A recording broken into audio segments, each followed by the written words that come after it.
I went to a party yesterday at my friends, and when I walked in, they were like, "Oh, it's the D&D woman," and I was like, "That is a great thing to be known by." Like when I walk in any room, I appreciate being known as that. My PhD was just a long con to make sure that I only get given dice on my birthdays, because I think I got like 5 sets of D&D dice this year, because they were like, "That's what we know you're into." I was like, this is all paid off perfectly. They're always a good present as well. Always. I had I kickstarted gelatinous soap, which had dice inside it. So it's gelatinous cube of soap with dice, and they're just brilliant. They're really cool. So hi everyone, and welcome to Roll for Armadillo, Diverse Possibilities Within TRPGs. Today, tabletop role-playing experts and enthusiasts from the Glasgow in 2024 bid committee will be taking you on a quest through their favourite tabletop role-playing games. We'll be looking at developments in gaming, systems with dice and those without, as well as trends within the community and adaptations that have been made to cope with the pandemic. And as predicted, my cat has now started playing with toys right here, and I just try not to be distracted. A little bit of housekeeping. This panel is brought to you, as I said, by Glasgow in 2024, which is the UK's bid to host Worldcon in 2024, as the name suggests. So if you like our content today, please consider checking out social medias for more info of our future events, and definitely think about supporting our bid. The structure for the panel today is going to be half an hour roughly of us chatting, and then we'll have 20 minutes at the end for questions from the audience. If you have anything you want to ask us, please just pop it into the Zoom chat and we'll try our best to pick it up. I think I'm going to have a little help with that, which I'm very grateful for. If you happen to be on Twitter and live tweeting this, please use the hashtag Gin2024, which is like gin like the drink, and then 2024, so that we can catch your comments on our own social media. So yeah, that's I think everything I need to cover. Just a brief introduction for me. I'm Emma French and I work for the social media team for Glasgow in 2024. I'm also a PhD student at the University of Glasgow, studying Dungeons and Dragons and its relationship to fantasy. So I'm expecting that a lot of this panel will be me learning what D&D's shortcomings are, because that seems to be every TRPG panel that I go to. So if I could now ask the other panelists to introduce themselves. Esther, you're like furthest along on my Zoom panel, so if you could go first, that'd be great. It's a new way of introducing, isn't it? Hi everybody, I'm just having a look at who's in the chat. I think most people know who I am, but for those of you who don't, my name is Esther MacCallum-Stewart and I am the bid chair of Glasgow in 2024. I'm also an associate professor of games, and I specifically look at players and narratives, which means I've done a lot of work on analog, and I'm currently working on, some of you saw my lecture on lockdown board games last week, but I'm currently working on looking at 50 years of D&D, because D&D and I share a birthday in 2024. And I'm also currently a 3rd level druid. Oh, and an undertaker in a different game.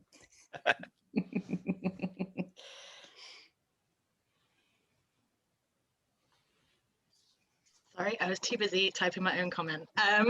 Grace, would you like to go next? Yeah, sure. So hello everyone, I'm Grace Worm. I'm in my, oh my gosh, I don't even know what year I am in my PhD. I think I'm going into my last year. I should definitely know that. Where I'm studying Tamara Pierce, who's a YA fantasy author. And one of my research interests includes games, and specifically games for younger audiences, games written by younger audiences, and specifically tackling real world issues like gender, sexism, misogyny, racism, classism, all the fun stuff. I am unfortunately not a player in any games right now, but I am DMing, I think 3 games I'm up to. And one of my games, my baby, we've been going on 3 years. We just passed our 3-year mark. And that was the first time I ever seriously DM'd a longer campaign as well. That's wonderful. And Paul, would you like to also introduce yourself? Sure. Hi, I'm Paul Anthony Shortt. I am the Access Advisor for the Glasgow 2024 bid. I'm also an author fantasy novels, and I've been running and playing games for 25 or 26 years at this stage. I started with 2nd edition AD&D, and I currently am running a Fate-based Star Wars campaign. I'm planning a Meet the Masterminds campaign, and either a Monster of the Week or Supernatural campaign, depending on what players do. I'm also falling mad over heels in love with Thirsty Sword Lesbians. That's a game. It's not a comment on people. I've recently played a game called Dungeon Bitches, which also sounds like you're into some kind of strange thing, but it's just a very good game. So that actually kind of leads really well into like the first kind of easy icebreaker question, which is what tabletop RPGs have you been playing, if any, in lockdown? I'm just a standard D&D person. That's going to be my answer to everything because I am very one note as a person, but I'm interested to hear what other people have to say. Do you want me to pop in first this time, and I will not be first next time? So as I was sort of saying in the interim, I'm playing a 2-person D&D game at the moment where I'm the player and the other person is DMing. It is, of course, a homebrew because D&D is an impossible to play game that doesn't actually have any functioning rules. Come at me. This is kind of one of my big things at the moment about how it's written and done. But I'm also playing Trails of Cthulhu, which is a Pelgrane Press title, and it kind of takes out a lot of the problematic elements of Cthulhu, both the kind of structural stuff, which makes it really difficult to play because you go crazy very, very quickly, but also obviously some of the kind of content stuff that Lovecraft's world is pretty bad at. It's very, it's got a real emphasis on investigation, which makes it, and again, you try and stay away from the big bads, but it's a lot more effective when you deal with them. And I've also played a lot of 1 and 2 player roleplay type games over the past year, because again, my partner is in Dublin and I am here. So we do a lot of things together online, and that's been really interesting. Grace, do you want to go next? Sure. Excuse me. I just played a really fun game last week or the week before, which was Lichcraft, which is about trans necromancers. So that was really fun. Yeah, I'm trying for June. I know the end is right around the corner, but for June, I've been trying to play only queer tabletop role-playing games, so trying out a bunch of different ones. There's a really good queer tabletop role-playing game bundle on itch.io that gives you like 200 games for not a lot of money. So I got that, and we also played around with some of those games, which is really fun because they're like, some of them are very, very creative, because I also play a lot of D&D, but I do love trying new tabletop role-playing games. I used to have a group that every Friday we would try a new game, and I really miss that because I feel like they just do people can do so much with world building with like so little. I think the last game that we played, it was like 1 page of rules, and yet I was, the world was amazing. It was really, really in depth. So I would definitely recommend those 2 things: the queer bundle while it's still on sale, and Lichcraft is really fun. Yeah, I'm currently, as I said, running a Fate-based Star Wars game, which started out it was a lockdown game. I hadn't actually run or played a game properly in about 3 years. But when lockdown happened, I decided, well, this is great. I don't have the excuse that we live too far from everyone who we know to come out and play. So I'll set this up. We initially started with the West End Games D6 version because there was no such thing as a good D20 Star Wars game.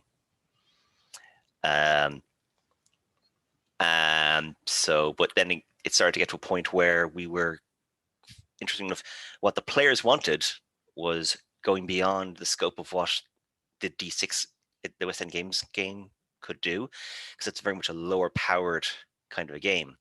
And they were very quickly becoming more involved in the formation of their Rebel Alliance, so things needed to get bigger, faster. So I switched to Fate, which gives much more player agency.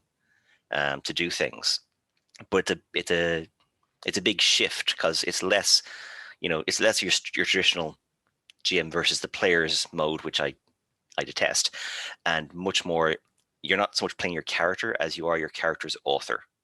You're creating the story for your character, which means you want bad things to happen as much as you want good things to happen, which is something I'm really into in games. Yeah, that's really interesting because my main game at the moment is Curse of Strahd, which is obviously like you are kind of signing up and consenting for bad things to happen, but it's different. I can definitely see that author of your character versus character immersion divide when you play Curse of Strahd, because very amazingly interesting things can happen that can be difficult to navigate as both a character and a player in terms of your reactions to them. So we've kind of touched on this a little bit about how lockdown was an excuse to play a lot of D&D because there was, or tabletop role-playing games, because there was not a lot else to do. But do you feel that the pandemic has changed your gaming experience? And is that for better or worse? For me, escapism has been more important than ever during the pandemic, and lots of sessions that I've been a part of have ended up with like role-playing tavern scenes or just social events to have what you're missing in your day-to-day life. But I've also had a lot of people who struggle with Zoom, particularly if they have like ADHD or something and they can't picture things in the theatre of the mind. That's another problem that people have had. So how have you found lockdown gaming, and do you have any advice for running games smoothly when they're remote? It's a long question. So yeah, it's a big one. For me, it's definitely improved my experience overall because it's easier to sit when people are traveling out to you, and we live pretty far from most of our friends regardless. There's much more of an emphasis, I think, on getting started quickly. And I've got 3 small kids. So bedtime is very close to game start time, and you end up starting late and not getting a lot done, which can be disappointing if you drive, half an hour out to a friend's house and only play for 2 hours and you're going home again. That's not great. Whereas with online stuff, you log in, and once you're done, you're done. If you're late waiting, you can do something else. That's been great. I've definitely experienced my share of technical issues because I've always loved using music during games, and it's a big difference. It's a very different experience using music when you can't, because our ears can parse out certain sounds if they're coming from different sources. They can't do it if it's all from the same source, which means if you've got 2 people talking and you've got background music going on, people have to have the option to turn it off or turn it down, which is why I use we primarily use Discord, and I've got a bot in Discord called Rhythm, which everyone has their individual volume control for. So if someone just doesn't want to hear the music, they can do that, and it shows you what track is playing. So if they want to hear it separately or whatever, it's great for that. But that was a big deal for me to getting used to that. We definitely had issues with connection. We used to try and piggyback across Discord and Roll20 because I liked putting out the pictures of where people are and everything, and I liked that you could have 3D dice on the screen because the clunk of dice is a very satisfying sound, which you don't get with a dice bot normally. But that had issues for bandwidth or people, that sort of thing. So it was tricky to find. It's very difficult. It's a lot of trial and error. You've got to be very patient with it. And I think as patient as you need to be if you're getting into role-playing games for the first time, or if you've got a new player at your table, you need to take your time and accept the fact that the first few sessions are gonna be rough. And even we're over a year in now, and we still have issues where someone's sound isn't working or their connection drops. I think as with all things, you have to take it case by case and see what works best for your individual group rather than prescribing any one solution.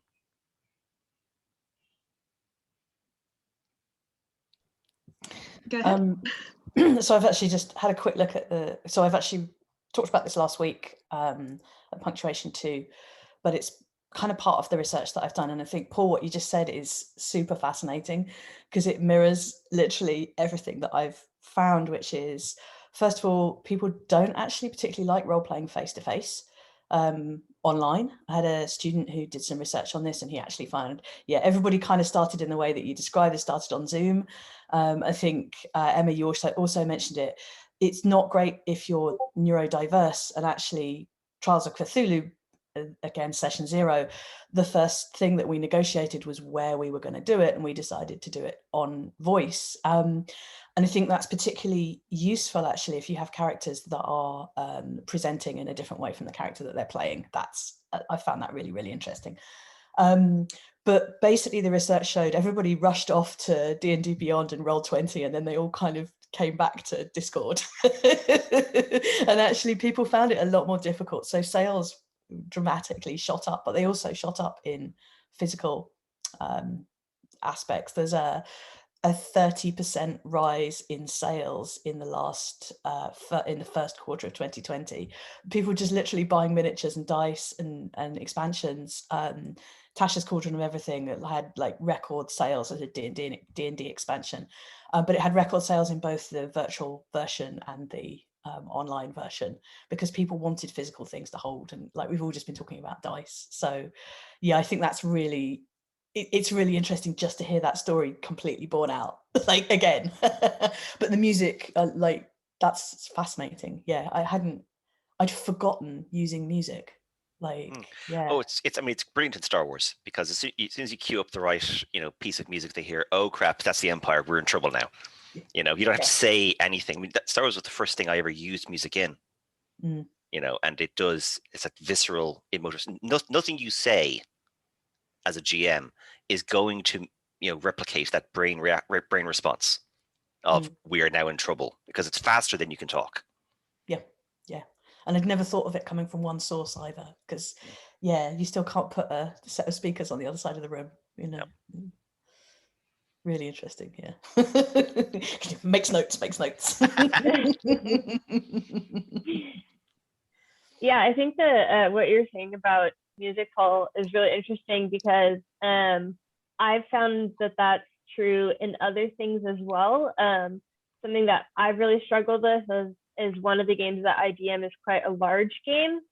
And on Zoom, you can't have side conversations like you can in person, because everything is being directed directly into your ears. You're not getting different sounds at different volumes from all over. And my players have sort of struggled with that. And it's interesting hearing both of you, because I've sort of found a mix of, some of my friends don't like playing at all online. Like what they've discovered is that what they really loved was getting together with friends in person every other week and doing something together. Versus when you're playing online, I feel like it's much more about the game, and instead of that sort of like socializing aspect. And so some of my games have completely stopped because of the pandemic. But then, I moved here 2 years ago, and I stopped games where I lived before, because I was moving. And then during the pandemic, we were like, why did we stop? Like, we could just play online like everyone else is doing right now. Did you start new games? Yeah, I did. I wouldn't like to have tried to transfer a face-to-face game over to online. They're such a different experience, and I found that is, we do have times where we just again, Fate's great for social interaction, because it's all a form of conflict. The rules account for it, so you can feel the mechanics of the game no matter what you're doing. But I would not have liked the challenge of moving a face-to-face game online. That would be too much. I did do one, and I did do one. We had played in person, and then I moved, and they also live in Texas, and we have transferred to completely online. And I sent them back in time, their characters, to where they were at the very beginning of our adventure, because like they were trying to do this mission, and basically I said, you failed, so people put you back in time to try again. And that helped a lot, because like they didn't have memories of all of the things that your characters had done before because it had been so much time. And I was like, that works. Like, you just got sent in back in time. You don't know, you feel different, you know, you're a different person now. It worked very, very well. I was very happy with myself. That's really smart. Yeah. Again, like some of the stuff that came up, we found that so this was a student of mine called David did the sort of main survey, which I'm, as every good tutor does, and kind of collaborating with him now on it because the stuff he found was amazing. But he found that virtually everybody retconned or just started again. And he said he was playing a 3-year campaign and he retired, and he was GMing. He retired, all the characters temporarily retired and started a completely fresh game, completely different. And the quote that he used was, he said, it didn't feel authentic to our characters to put them online. And like, there seems to have also been a bit of hesitancy of like, oh God, I've got to input all the statistics onto an online character sheet. And it's like, no, you don't. It's this weird barrier in our heads that's just not there. So yeah, like I love the time travel. That's really cool. Because it's like you're in a different medium and then you can do things in a different way. Like, that's wow. an inspired choice. It's so smart, Seriously. It was so funny too because they kept all their items, and one of the things I had done to them at the very beginning was I'd given them a skeleton key for the prison, and then they got locked up in that prison and they were like, wait a second, we have a key that opens all the doors in this prison. And I was like, oh God, I did give you that. But yeah, really fun. And I also had them, I forced them to take a level in a different, because it's D&D, so I forced them to take a level in a different class because like, I really wanted to emphasize that the experience had really changed them. And that ended up really working. Something that they could play is like they had this half-remembered person that they were trying to be, but now they're not the same anymore and everything's different. And that worked really well for our role playing. I want to play this game. I love that's such a clever dynamic, like such a clever use of the characters as well. Yeah, it's like you're not quite the same person, and you went down, your path branched. Like, yeah, I'm really impressed. Grace, when I put this question in like our chat, you mentioned that you might want to talk about the kind of way that D&D's relationship to technology has changed. Is that still something that you find super interesting? Or you can have the floor for a second if you want, or we can just talk about time travel because that sounds really fun. No, definitely. I've been thinking a lot about how the use of technology has really changed how I play as a DM and as a character. And I think something that both Paul and Esther were saying is the visualizations have really, really changed. I'm an intensive map person. And so I just like, when I see a city in my brain, I need to sit down on a plain piece of paper and make a map for it. And that was really difficult for me. And I used Roll20. I didn't know how to use it at all, but now I'm not an expert, but I know how to use Roll20. And now I just upload my maps in and everything, but it is different. And I've had some people who want to be introduced to the game for the first time, and I've been really hesitant to do it online. Just because, usually when I introduce a new player, I sit with them, I build their character sheet with them, we talk about the game and everything, and then they can, I don't know, there's something about the visualization of maps and that physicality that really changes the game. And I really miss that. Overall, I've been really happy to play online this past year, but I've really missed that physicality. And I don't know if anyone has any ideas of like how to better bring that into an online world. And obviously, I think one of the amazing things about technology during the pandemic is how much more accessible it's made D&D to a lot of people. Because D&D especially, it can just seem so intimidating if you don't know anyone who plays.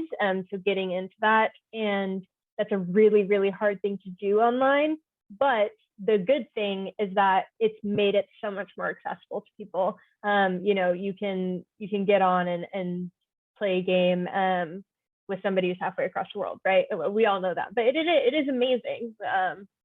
Yeah, I think that was sort of my musings on it. There's in terms of helping get people, like, say, immersed or something or whatever, engaged into the game, there is a virtual tabletop called Tailspire, which is, I think it's only in alpha or beta at the moment, but it's on Steam. It's completely system independent, but what it is, it's a 3D map and model system. So you build your map in 3D, and you have your character models which you can move around the map, and the graphic quality is as good as many video games. So it looks fantastic. I'll actually pop a link up to it. Where is it? In the chat here. But it looks fantastic. Now, I'm not sure how well it works for non-fantasy games, because it's primarily meant for running the likes of D&D and that. That's it there.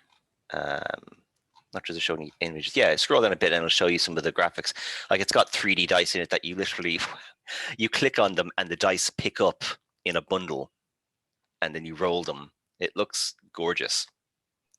Absolutely stunning graphics. But that sort of thing could be good for people who prefer maps and models who can't physically meet, which is pretty cool. I'm not sure what the cost is for it or anything. Oh, it's a €30 on Steam, which is, for miniature stuff, that's not bad. Yeah, because when you were talking about the technology kind of in the chat, Grace, you said that you'd kind of come to D&D as something separate from video games, but the relationship to online playing had made it more like video games. And I'm going to move on to a different question in a second, but that really struck a chord with me because of my experience, where, as Paul said earlier, like there's an immediacy about online play, where because there's less socializing happening, you almost feel like you're stepping into it. I find it more immersive, or at least the games that I've been playing seem to be a lot more in character, with far less snack breaks or like out of character discussion.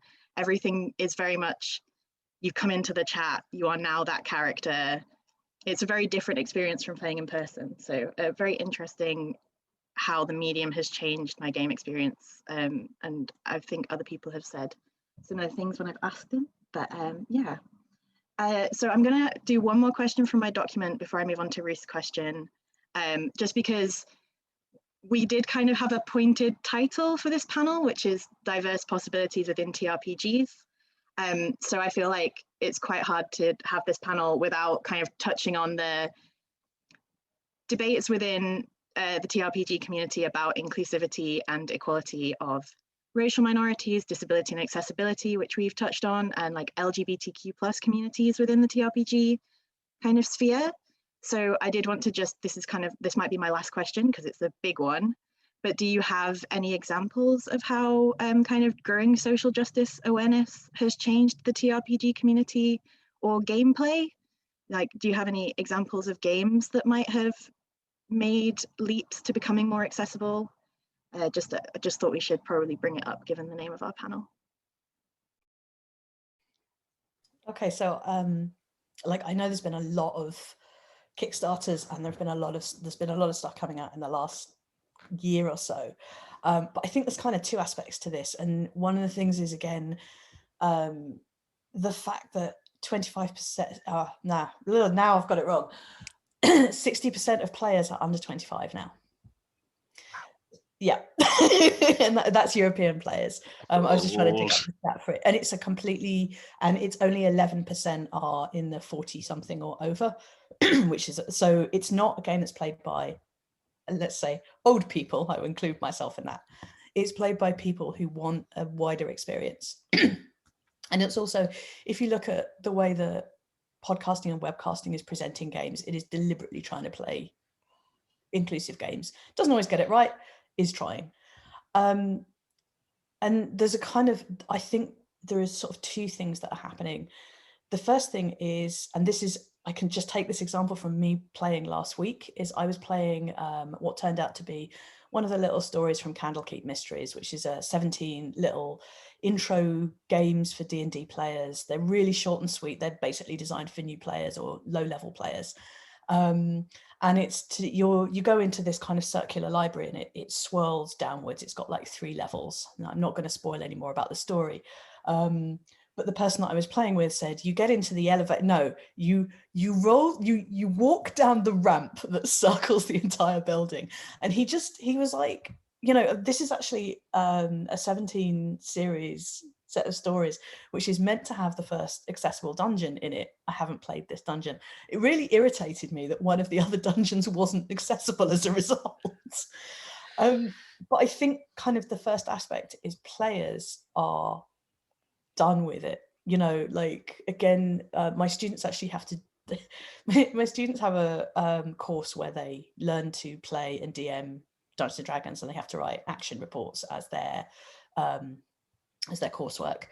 And one of the things that kind of came out of that as well was that they're used to gender switching, they're used to playing neurodiverse characters, and they're really, really done with the inherent racism in a lot of games. So yeah, it's great coursework. Ruth says, great coursework. It's a brilliant module. Unfortunately, not what I teach on, but what I earwig on, because I have all the same students. So I think players are doing it themselves, and I think that's led for a need for this particular type of game, which we are also seeing in like a massive kind of groundswell. I'm really excited to read about the queer Itch.io bundle. I am gonna go and look for that. And it's kind of everything from play for younger people as well. Like the My Little Pony role play was like infamously really, really good if you were very young. I've also seen lovely retcons of existing games that again have been, just written for players who are sort of 6 to 10. That's a difficult age group to play a really complicated game like this. So yeah. Oh, thank you, Ruth. Brilliant. Who's just linked it in the chat. But yeah, so I kind of, my point is like not so much recommendations, because I think everyone else has got really good ones and is going to give really good ones, but that this isn't something that's kind of come out of nowhere. I think this has come from players, and it's really heartening to see that, particularly kind of in my players. Like my game students are 80% male presenting, so they're not a group of people that you would expect to have this kind of attitude, and they totally do. So yeah, that's amazing. Yeah. Like I've seen that too. Like I've been at this. I'm not going to say my age because I feel old enough as it is. But like I remember back when it was, everything was presented male. There was, male gazy, fans cheesecake artwork in the GMG. There was, all this sort of stuff. It was just whatever. And then back in, in the year, say around the 2000s, then they started doing, the books would start saying, okay, we're going to alternate he and she in our chapters titles, or we'll represent the GM as she and the players as he, kind of thing. So it slowly started to become I'm just going to say non-prejudice, because I need a catch-all for every type of neurodiverse, gender diverse, sexual orientation, not racism, etc. So, but now what I've started to see with newer games is they're going to be anti-prejudice. They're actively trying to stamp it out of the community and the source material, which is amazing. Like, for example, Deadlands is one of my favorite settings and systems. Not the D20 one again, or the Savage Worlds one. That's wrong. I like my playing cards for initiative. Thank you very much. But like Deadlands had to deal with the American Civil War and slavery, and it kind of and as well as representation of First Nations people of the indigenous people in America, and it kind of leaned on the kind of attitude of, well, we're not really going to go into it. Racism is bad, and the problems of the world have overtaken the issues of racism, kind of thing. Shadowrun did something similar with Humanist Pilot Club. Was there's no KKK anymore, because now it's, are you human or not? And it was good for the time, but it's not enough now. And like Deadlands would ask you, what's your character's worst nightmare, or even what's your player's worst nightmare, because it encouraged the GM to bring that to the game, to traumatize you basically. But then we've got the likes of Thirsty Sword Lesbians and Kids with Bikes, which is essentially Stranger Things or The Goonies, the RPG. Where before it talks about what a role-playing game is, before it talks about what rules are or the setting discussion, within the first 5 pages of the book, they've told you everything has to be consensual. You say what you want, what you're okay with having in the game, what you're not, and there's no question about why you don't want why something's a hard limit. No question at all. Like the first page of text in Thirsty Sword Lesbians is, to play this game, you have to. Well, it's okay. Second page, third. Okay, basically, gets to a point essentially where, essentially you can't be. You respect sex workers, respect disabled people, support racial liberation, intersectional feminism, queer liberation, etc. These issues are becoming a driving force behind writing and game design. And I think that's really important because the hobby and community has had such a bad reputation for so long. I mean, one of the first pieces of gaming entertainment media I was exposed to outside of the game itself was Dead Alewives. I don't know if anyone remembers that, but it's a classic example of it's making fun of the trope, but it was a trope for a reason because that's what a lot of gamers were presenting as. And I think it's fantastic to see things change.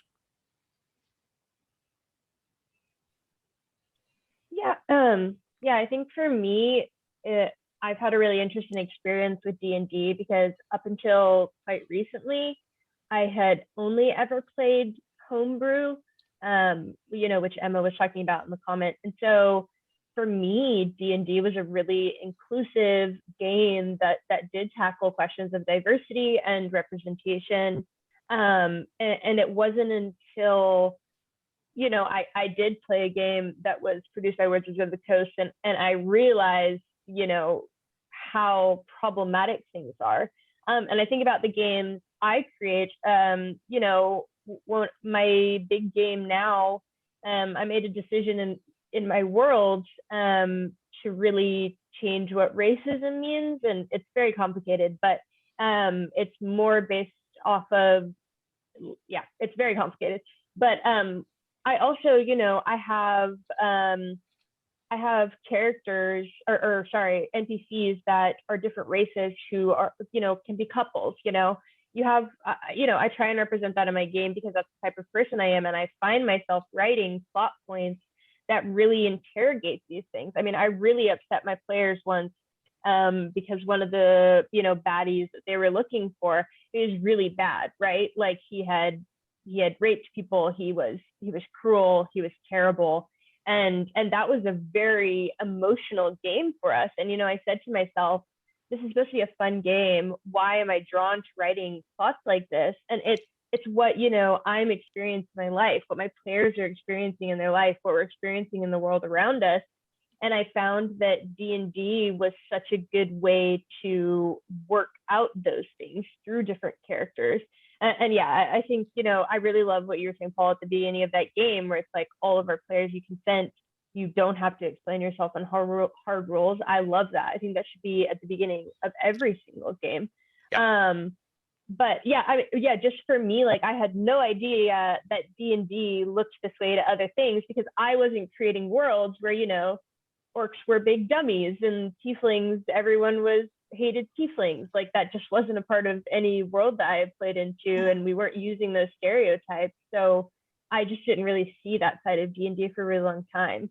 Touching on things that both Paul and Esther said as well, the growth of D&D, the amount of community created tabletop role-playing games is absolutely astounding. It's amazing, like the content that's available now. I just love it. People are doing such creative things. One of the games that I've got on my list is Together We Write Private Cathedrals, which is about being gay in the Catholic Church. And I think those are really the games that I'm drawn to, as things that reflect things that I'm thinking about in the wider world. And sorry, I'm trying to talk too much, but I was talking to Emma about this, that this week on the subreddit for D&D, I saw a character who, it was her first time playing D&D. She was the only woman in the group. and her DM raped her. And that was so shocking and upsetting and horrible to me. And she was just like, is this what D&D is like? And that just like cut me right to the core. So the amazing thing about D&D is that if you have great people who are running it, who are really bringing in these issues, who are really thinking about inclusivity, thank you, and diversity, you can have a really amazing game. But then, you know, you can very easily get in a game with a DM that's not like that, and it becomes very problematic very quickly because you are enacting these things with other people. Yeah, because I have a question in my document. I don't know if we can get to it, so I'm going to put a link for a podcast episode that covers this really well, because that's kind of the other side of sensitivity and inclusivity, is like table etiquette, and how you not just treating people as demographics, but treating people as people around a table, and what consensual boundaries and barriers you set up. I just wanted to say another point on the kind of not knowing that D&D is quite as bad in the source text as because of the ways you're introduced to it. I think that's partly why, as Esther said, podcasting and live streams have been so influential in this change, because a lot of podcasts and live streams have a real strong lean towards storytelling, and the stories that seem to interest the players at the tables that have become popular and have gained fandoms for similar reasons are quite diverse. So I think it's almost like you have to fit your brand to your main advertisers and brand advocates, like the Critical Rolecast, for instance. So I'm going to move on to our two audience questions, because I think they're both very interesting. And as I said, I'll put a link up for tabletop etiquette, because that was a question, but I don't know if we have time to cover it. So Ruth's question was, I really enjoyed hearing about the different tactics used by GMs during COVID. Are there any from the player side, whether that's in terms of your perspectives on your characters or the direction you've taken your characters in, or whatever? I'm a terminal player, so my answer to this question is actually like the biggest thing that I've changed in the way I play tabletop role-playing games is that I tend to communicate my emotion. This is again a kind of tabletop etiquette thing. I tend to communicate my emotional state to my DM before the game if it's bad, because my DMs are my quite close friends, but they struggle over Zoom or Discord, particularly if people haven't got cameras on, to read the room. So one thing that you can do as a player is, if you are worried that you're not in the right place, or your DM might not be able to read that over online chat. So I tend to just send a little message being like, if I make a dumb RP choice, it's because I haven't slept or whatever. So like just being very communicative about your boundaries is really useful. I found, just to improve the game experience for everyone. Does anyone else have any answers to kind of how your online player experience has changed?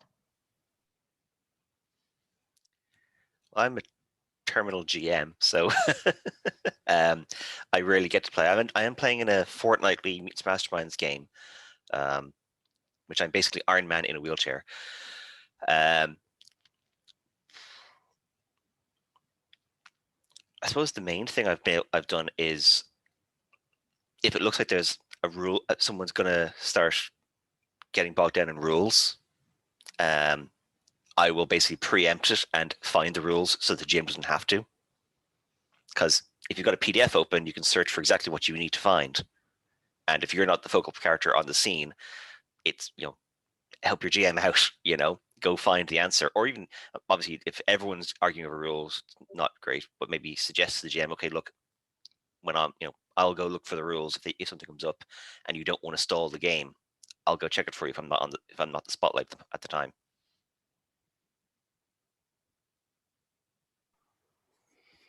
Yeah, I think mine kind of leads on from this actually, which is, so I'm dyscalculic, which means that I am more than happy for people to repeatedly tell me how roles work, and I actually need that explanation. I literally will forget from do one check to check again, and so I'm very used to saying to people, just walk me through it. I'm not going to be offended. That's absolutely fine. But one thing that I found unbelievably useful is spell cards, and literally just kind of making your own index cards. Doggo! Everybody stop. But yeah, I actually kind of put aside some money and bought myself the D&D spell cards, which are just little index cards that have got all of the spells written down them in a lot of detail, and they are amazing. I just found them incredibly useful. But yeah, even playing with my partner, who obviously I know really well, we have regular check-ins on what is going to be included and what's not included.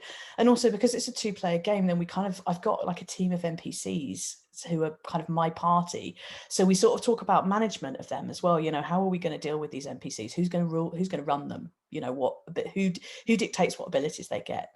But with the Trails of Cthulhu, yeah, again, we all meet half an hour beforehand so that we can kind of get the chatter. I think it's really interesting, Emma, that you were like, once you're in the chat, you're in character.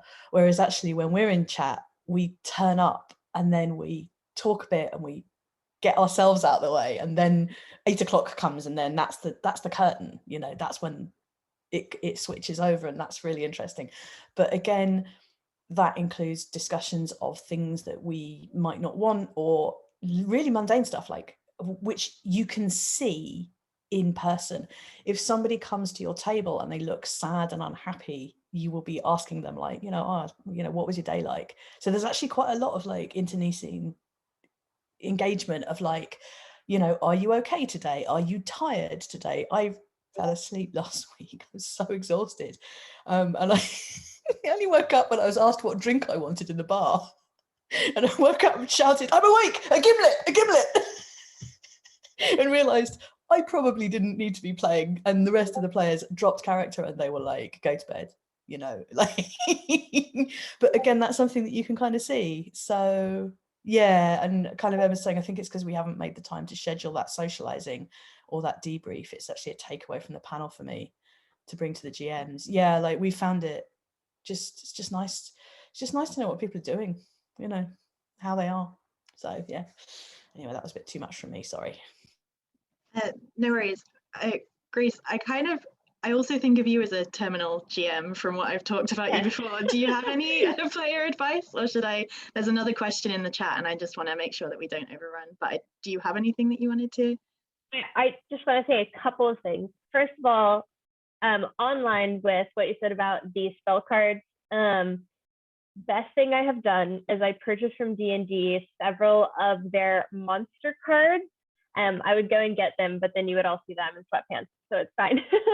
But they are so much fun, and we actually will just shuffle them, pull out a random monster. My friends will come over, we'll pick a random character, and then we'll take turns just doing the monster, and we'll just fight a monster, and it's really, really fun. It's also really good as a DM because you just like go through, I need a level 4 monster, and then you just pick a card and it's right there. So I'll just say that's really fun. And then as far as like player advice, I think just for me, just like really appreciating the time that you're playing, which seems really jerky, but yeah, it's been so lovely during lockdown to both as a player and a DM to continue to play. I mean, that's the whole theme of today, but yeah. Yeah, so we have one other audience question to my knowledge. I'm sorry if we've missed any, but from Charlie, they say, as a DM, I tend to improvise a lot based on the kind of story my players want to tell. Because of this, I don't tend to have any maps or models at all. But do you feel like something is lost about the game in this looser approach?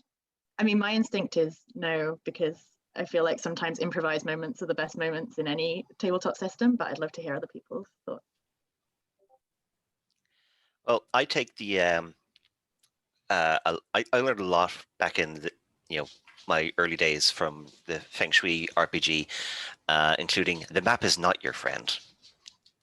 I don't like sticking to maps. I don't like having to work out, okay, fireball has this radius, so we have to wait until these things are in this position. Like that's if I want that, I will play a war game. Mm-hmm. I want the big explosions. I want the story. I want the action. I want to swing from a rooftop kind of thing. So yeah, no, I find that actually being able to use a picture on a screen that everyone's sharing is way more evocative than a map. Even if you want to have a little online token, if you're using something like Roll20 or whatever as your just for your visuals, have your little tokens of your character and can, you know, just place them roughly where they are to give you an idea of it. Actually, an interesting point on presenting, except something you mentioned, Esther, is, you know, if you want, you can just put up, you know, have your user icon be a picture of your character rather than using camera. So now, no matter what you're trying to look like, they see your character, which is, you know, a fun thing you can do. I find that I've never used maps. I might do a rough diagram kind of thing, but no, I steer as much away from maps and minis as I can.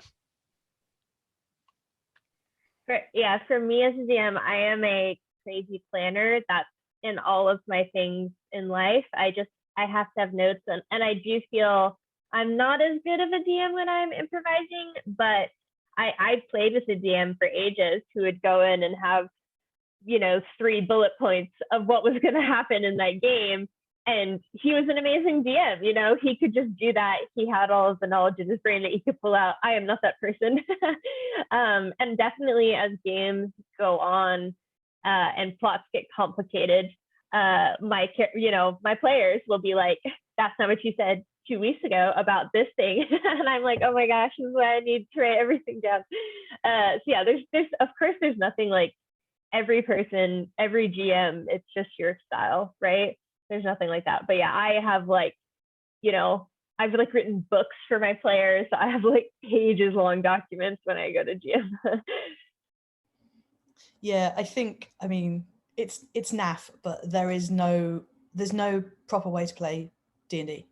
There isn't a way. I'm just going to go back to the player's guide. If you look at the player's guides over the last, right from the beginning, they start off by kind of saying it's a sort of miniatures game, and then AD&D, Gary Gygax's incredibly awkward introduction, which is super awkward, tries to make it something else because he sort of realized the game had kind of escaped him. So he kind of wanted to sort of bring it back, but he still wanted everyone to play their own game as long as it was his. And then the next 3rd edition puts the word imagination first and says it's imaginative. 4th edition wanted to go back to be more miniatures. 5th edition is a little bit of both, but mainly imagination. Again, the first couple of sentences are you create a character and you control it. It doesn't even mention the DM, which is interesting. So I think when you think about how the manuals write what we're supposed to be playing, they don't describe this game. And I think Grace has kind of also made this point, like every GM and every player is different. You can play the same Minds of Phandalin, which is the new starter D&D module, which has brought so many people in. Really, really fascinatingly, you can see it played in the Adventure Zone because that's the module that they use first. And then if you've actually played that game, you will know that it's almost unrecognizable. And I think, again, it's super cheesy, but that's one of the beauties about D&D is it's just different every time. And so that doesn't mean there's a right way of playing it either. You know, that just means it is a kind of infinite possibility. It's escaped its rules completely. Like, and the rule writers know that as well. But yeah. Like, and oh, sorry. Oh, no, go on. And I was just going to say that, like, when I played before lockdown, it was always with a map and miniatures and, you know, an excuse to spend loads of money in Hero Forge and stuff. But everything that I've been part of since lockdown has been theatre of the mind. And there is difficulties with that kind of looser approach, I think, when you do have issues visualizing things or like big battles. But it's also a lot more fun because you get less bogged down in kind of movement rules, or you can do things with more flair, I feel, when you're just saying a thing and making it happen. So yeah, I don't think anything is lost by the looser approach. So I think that was all the questions, and we are coming close to being over time. So I was going to just close down the session unless anyone has any final thoughts that they are desperate to. Play more games. Play more games. Yeah. Yeah, I'm glad Table it definitely games, needs to be said. Table games. Enjoy those games as well. Yeah. You know, take joy in the fact that you're playing with other people that are really into this incredibly fun thing that is becoming so huge, and that's so cool now. You know, like I've never had more D&D than I've had in lockdown, and I don't think I'll ever have as much D&D as I've had in lockdown afterwards. So yeah, join every game possible when you've got nothing else to do. That's my advice. That's what I've done. We've reached the end of our session. I would just firstly like to thank all our panelists for their wonderful and beautiful brains and ideas, and to Conspire, the British Science Fiction Association, and the Science Fiction Foundation. That was hard to say 3 times as fast, for having us today. Because this is a Glasgow in 2024 advertisement, I just have a few announcements to drop at the end, which is that tomorrow evening we are hosting an online event about Silk and Steel, a queer speculative fiction anthology of short fiction. That's our Pride Month event. So there are some tickets still available for that. And if you're interested in coming along, please, again, check kind of our Twitter, our social medias. It's kind of pinned in a handy place at the moment. So definitely come and join us for that. It will also be streamed on our Facebook page if you can't get tickets, like if they sell out. So definitely come along. After Silk and Steel, our next Glasgow in 2024 event is a discussion with Stephen Arian and Cameron Johnson with Angry Robot Publishing. That will be 7 p.m. on the 21st of July, but the Eventbrite is not quite active yet. So that's more just a nudge to stay tuned for when the links to that go live. And definitely just keep your eyes on our social media for updates on these events and other Make Excitement. If you like this kind of content, I personally do, but I'm slightly biased, please think about supporting our bid. We are also always looking for volunteers. So if you're interested in getting a UK Worldcon with wonderful people, then please check out our volunteers page. So I think that's all the kind of housekeeping for the end of the panel. I would just like to say thank you again to everyone for a wonderful discussion. Cool. And as usual, thank you to the amazing promotions team for all the work they've done putting this together. And I typoed in the chat, but because we can't be in person and we can't meet people in person, this is what we're trying to give people instead. We're trying to make a sense of community with all of these events. But if you can, please pre-support us. We've just bought the webinar license for a whole year, which means a year of events. So that's fantastic. But obviously, I'm kind of hoping my treasurer reimburses me within the next 24 hours. But so this is kind of where the pre-support funding is going instead, and then any that obviously isn't spent goes onwards. So it's not just disappearing into a bank account. We're very, very active in what we're doing. And again, anybody who's become a super friend or has joined recently from our Spring into Summer campaign will have had one of our amazing postcards or some of our Ian Clark art, or again, like the stuff that's behind me, art by Sarah Felix. So we're really trying to give people things that we would otherwise be kind of giving you on a fan table. So yeah, and I hope that's coming across. But yeah, and also we've put the links in the chat. Please pre-support. If you want to be involved, please be involved. We'd love you to be. Look at these wonderful people, aren't they great? Do kind of fill in our volunteer form, and we will try and get back to you. But thank you everybody. Okay. Yeah, yes, come and do crafts with Grace. I had a lot of fun, and it's always a good panel when you're trying to make sure you keep to time rather than, desperately trying to search everything out. So thank you everyone for coming. Thank you very much, Emma. Thank you. Okay. No worries. Bye-bye. Bye. Thank you so much. Bye-bye.